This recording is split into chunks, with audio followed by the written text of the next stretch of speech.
The summer sun bore down on the ranch as Clara stood in front of her father, her hands trembling though she fought to keep them still. The air smelled of dust, sweat, and horse leather, the familiar sense of home. But today they felt suffocating. Her father, John Whitlock, loomed over her, his broad shoulders stiff with anger, his jaw set so hard that the veins in his neck stood out. His eyes, cold, sharp, and unyielding, scanned her face as though searching for the shame he was certain. "Live there! Do you know what you've done?" he thundered, his voice echoing off the wooden walls of the barn. "You've disgraced this family, Clara. You've ruined your name and mine." Clara wanted to speak, wanted to defend herself, but her words stuck in her throat. She pressed, a hand against her abdomen where new life had begun to grow. It was both her greatest joy and her deepest fear. She had not expected her father to ever approve, but she had prayed, just once, that he would look at her with compassion instead of contempt. But John Whitlock was a man carved from stone. His pride was his fortress, and anyone who threatened it, whether enemy or kin, was cast aside. To him, Clara's condition was not a mistake born of love or desperation, but an unforgivable stain that could not be scrubbed away. "You will not stay under this roof and shame my household further," he said, his voice final, like the crack of a whip. "If you thought I'd let you sit here with your head bowed while people whispered, you're sorely mistaken." Clara flinched. "Father, please—" "No." His hand cut through the air, silencing her. "You will go where you belong. You think you're grown enough to make decisions like this? Then you're grown enough to live with the consequences. You won't stay here and poison your sisters with your example. You'll leave at dawn." Her heart plummeted. Leave? Go where? The ranch was the only home she had ever known. The very thought of being turned out with nowhere to go filled her with dread. "Father, I have nowhere." His eyes narrowed. "You'll go to Elias Blackwood." The name struck Clara like a stone. Elias Blackwood, the mountain man. Rumors about him circled through the town and neighboring ranches like ghost stories. Some said he was a recluse who had lived too long among wolves and bears. Others whispered he was dangerous, that he'd killed men who had wandered too close to his territory. Clara had never seen him herself, but the tales were enough to freeze her blood. "You can't—" "I can," John snapped, his voice low but sharp. "And I will. You'll live under his roof, far from decent folk who shouldn't have to look upon your shame. He's a hard man, but maybe hard living will make you learn. Maybe he'll knock the foolishness out of you." Clara's chest tightened with terror. The image of being handed over to a stranger, a man with a reputation for brutality, made her stomach twist. She wanted to beg again, to throw herself at her father's feet, but she knew it would be useless. He had made up his mind. Once John Whitlock set his course, not even God himself could sway him. Her sisters hovered in the shadows of the barn doorway, their faces pale and frightened. One of them, little Mary, barely 12, bit her lip to hold back tears. But no one dared speak up. They all knew what happened when their father's anger was challenged. Clara lifted her chin, swallowing her fear as best she could. If she allowed him to see her break, it would only satisfy him more. She would not give him that satisfaction. "As you wish, Father," she whispered, her voice steady though her insides trembled. John nodded curtly, as if her obedience were the only acceptable response. "Pack light. He won't feed a spoiled rancher's daughter. If you want to survive, you'll work." And with that, he turned on his heel and strode out of the barn, leaving Clara standing alone in the dim light, her heart shattering inside her chest. That night she packed the small cloth bundle that would hold all her belongings, a faded dress, a comb, a few letters she had written but never sent. Her hands shook as she folded each item, and tears streaked down her cheeks despite her attempts to hold them back. tomorrow, she would walk away from everything she had ever known. She lay awake for hours, staring at the ceiling beams of her childhood room. She thought of the child she carried and pressed her hand against her belly, whispering promises in the dark. "I'll protect you. No matter where we go, I'll keep you safe." But as the first light of dawn crept into her room, one truth weighed heavy on her heart. She was being sent not to a new home, but into exile. And whatever awaited her in the mountains with Elias Blackwood, she knew it could never be as cruel as the judgment her father had already passed. The dawn came too soon. The house was still, the air heavy with silence, but Clara was already awake. She had not slept, her thoughts tangled in fear and uncertainty. When the rooster crowed and the first rays of sunlight spilled across the plains, she rose from her bed and lifted the small bundle she had packed the night before. It felt pitifully light in her hands, as though it could not possibly contain all she had left of her life. Her father was waiting outside, his expression grim. The wagon was hitched, a pair of strong horses stamping their hooves impatiently.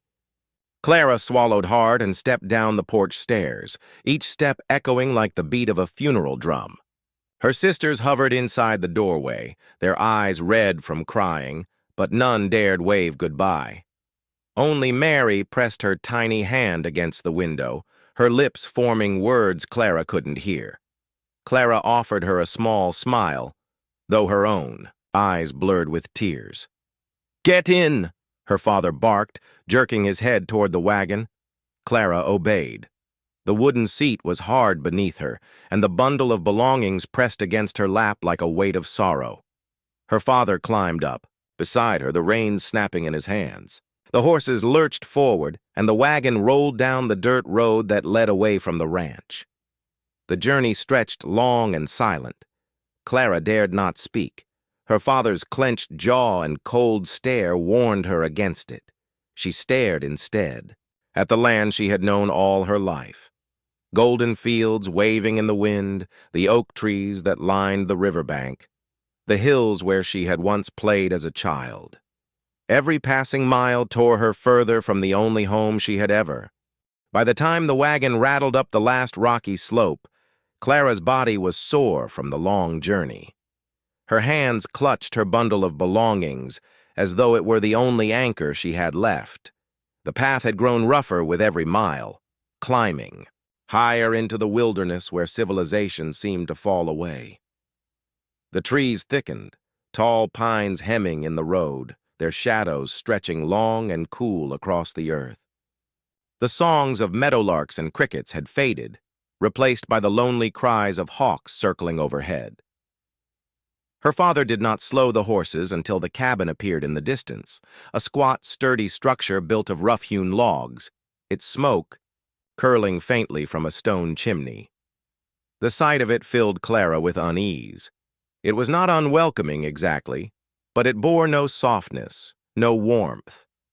It looked like a fortress meant to withstand winters, wolves, and perhaps even men. Her father pulled the reins and brought the wagon to a stop. For the first time since dawn, he turned to her. His gaze was as hard as the iron nails holding the wagon together. "This is where you'll stay," he said flatly. "Don't expect me to come back for you. You made your bed, Clara. Now lie in it." Before she could answer, the cabin door opened. A man stepped into the doorway, tall and broad-shouldered, his dark hair unkempt and his beard thick from weeks without a razor. His clothes were simple: worn trousers, a flannel shirt rolled at the sleeves, boots caked with dirt. He carried no weapon in his hands, but the bow and quiver leaning against the cabin wall told Clara all she needed to know. He was a man accustomed to surviving on his own, perhaps a man who trusted no one. This, she realized with a sick twist in her stomach, was Elias Blackwood. He descended the porch steps with a slow, steady gait, his eyes narrowing as he took in the wagon, her father, and finally her. His gaze lingered, unreadable, not cruel but guarded, like a wolf assessing whether the stranger before. The first days in Elias Blackwood's cabin were the hardest Clara had ever endured. The moment her father's wagon disappeared down the rocky trail, the weight of her exile pressed down on her like a millstone. She was alone now, in a stranger's world, with no way back and no promise of kindness. Elias was not cruel, but he was not welcoming either. His silence was a wall she could not scale, and his eyes, though steady, betrayed no warmth. He showed her to a small corner of the cabin where she might sleep, little more than a straw-filled mattress on a rough wooden frame. Clara set her small bundle of belongings at its foot and sat stiffly, listening to the creak of the timbers as Elias moved about. The space smelled of pine, smoke, and leather, a man's world untouched by gentleness. The first morning, Elias put an axe in her hands and gestured toward the woodpile. "Split what you can. Winter comes faster here than down on the ranch." Her fingers blistered before noon. Each swing of the axe jarred her arms and sent splinters flying, and more often than not, the wood remained unbroken. Elias said nothing, only stepped in to demonstrate, his powerful swing splitting a log clean in two. His movements were efficient, controlled. He wasted no breath on complaint. Clara, flushed with frustration, bit her lip and tried again until sweat soaked her dress. By dusk, she had managed a small, uneven pile. Her muscles screamed in protest, but she refused to give him the satisfaction of seeing her give up. The next day, she learned to draw water from the well and haul it in heavy, buckets up the slope. Then she was... Though the days in Elias Blackwood's cabin fell into a rhythm, the nights were a different story.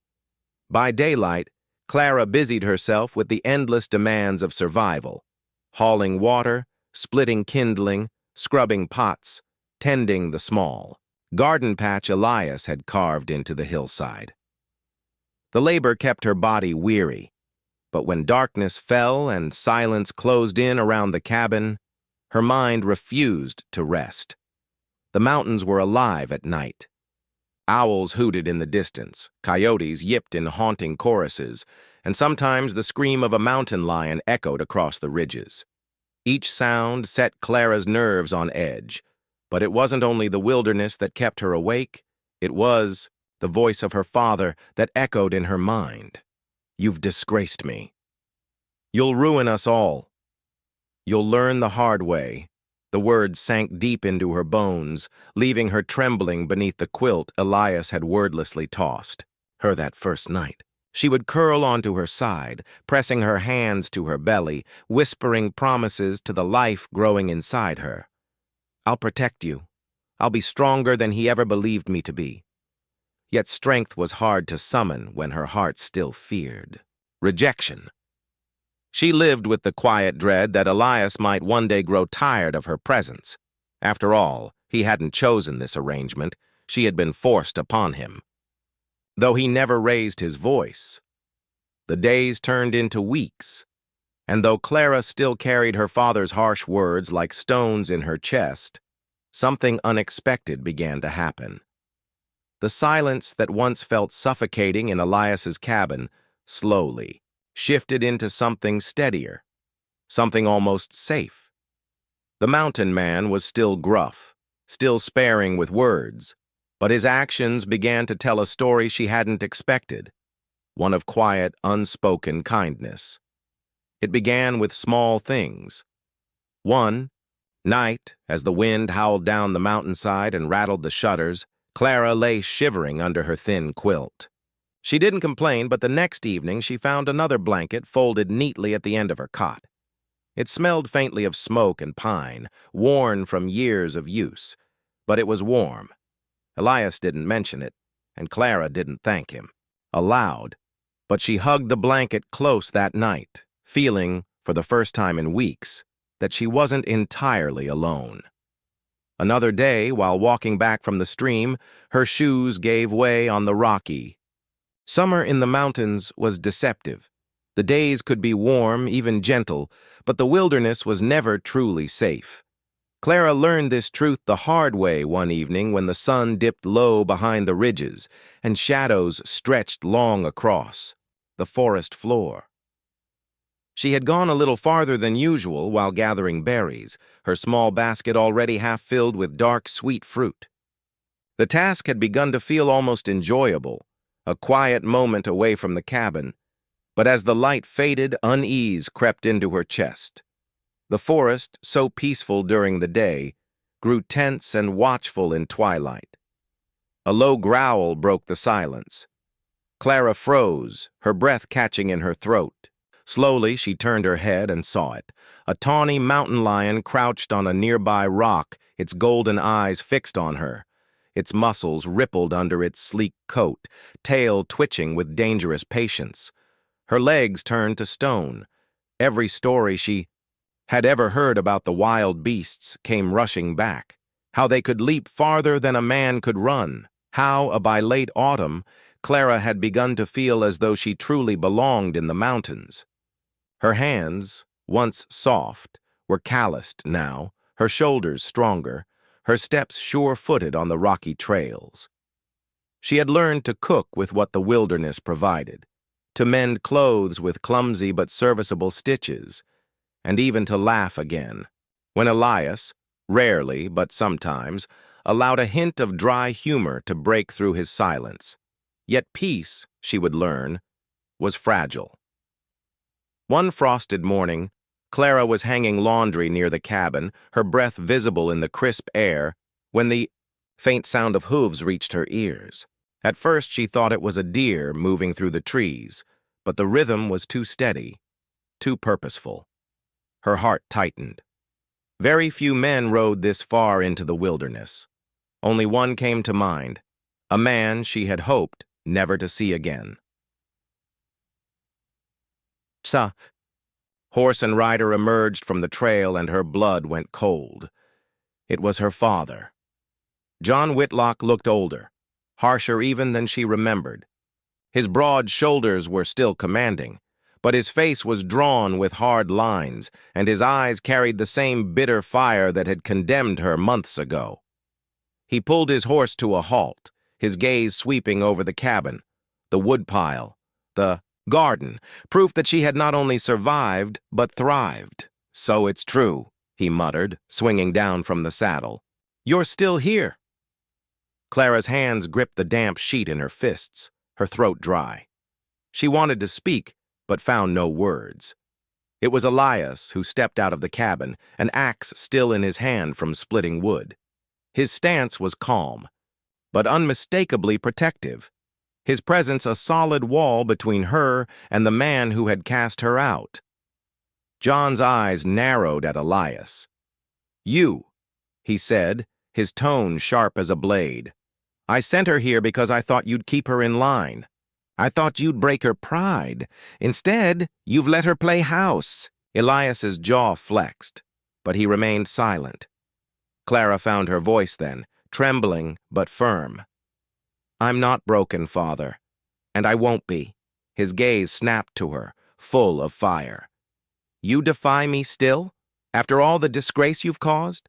You think hiding in these mountains makes you free?" He stepped closer, his boots grinding against the frost-hardened earth. "You'll come home, now. You'll make yourself useful, and maybe, I'll forgive you yet." The old fear clawed at Clara's chest, but something steadier rose against it. She straightened her spine, clutching the sheet so hard her knuckles whitened. For years she had bowed under his authority, silenced her own heart in the hope of winning scraps of approval. But here, in the shadow of the mountains, she had found a strength he had never expected her to possess. For a long, breathless moment, Clara's single word, "No," hung in the air like the crack of a whip. It was quiet, but it carried more weight than any shouted defiance she might have given. Her father's eyes widened, not in surprise at her resistance, but in fury that his authority could be questioned at all. "You dare defy me?" John Whitlock's voice thundered through the clearing.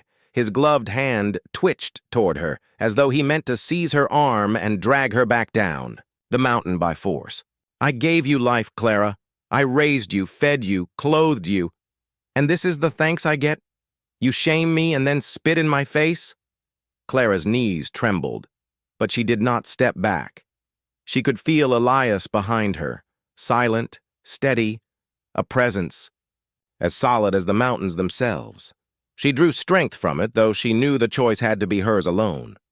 Her father had ruled her life with iron hands for too long. I am not your property, she said, her voice shaking but clear. I am not a child for you to order about, nor a servant to be punished at your will. You cast me out, Father. You told me I was nothing to you, and now you would have me crawl back to save your pride? I won't. Not ever. John Whitlock stood for a long, simmering moment in the clearing, his chest heaving, his pride stung deeper than any wound a blade might make. Clara had never dared to look him in the eye before, never dared to say what she had just spoken. He could see it in her. This wasn't a rebellion born of childish defiance. It was resolve, carved into her like the mountain stone around them. His gaze shifted to Elias, who hadn't moved except to set the axe gently against the porch rail. The mountain man stood at Clara's side, shoulders squared, his silent loyalty speaking volumes. You'll regret this, John spat finally, his voice low, venomous. His glare cut back to his daughter. You'll come begging yet. And when you do, don't expect my door to open. Clara's heart twisted at his words, but not with the old fear. She realized, with startling clarity, that she did not want that door anymore. She had spent her life yearning for her father's approval, but here in the wilderness she had found something far greater than his grudging acceptance. She had found strength in herself, and she had found protection, real, quiet, steadfast. Protection in Elias. I won't beg, she said simply. John mounted his horse with a harsh jerk of the reins. He cast one last burning look at her, then at Elias, before turning down the trail. The sound of hooves faded into the trees until silence returned, broken only by the wind rustling through pine branches. Clara let out a shaky breath she hadn't realized she was holding. Her legs threatened to give out beneath her, and she gripped the porch rail for balance. Elias, still silent, stepped closer.